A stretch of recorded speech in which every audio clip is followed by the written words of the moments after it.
Hey everyone, and welcome back to another video. And in this video, I'm going to show you how to connect your credit card with Craigslist.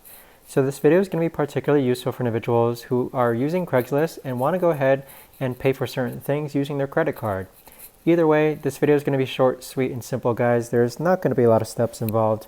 But what you're first going to do is that you're going to log onto your Craigslist account. Next, you're going to click on Account, located on the bottom right-hand corner. And then from here, you're going to click on Payment Cards. So as you can see, I don't have any payment cards actually added. So what you'll do is that you'll click on the plus icon or click on Add Payment Card. So here's where you're going to enter your first name, last name, card number, expiration date, security code, and address. So once you've added all of this information, you only need to click on Save once. And then it's going to take around 1 to 2 minutes for this card to actually be connected to your account. So just go ahead and follow these on-screen prompts, guys, and fill this out to the best of your information. And then afterwards, your credit card should be connected with Craigslist so that you can now make purchases.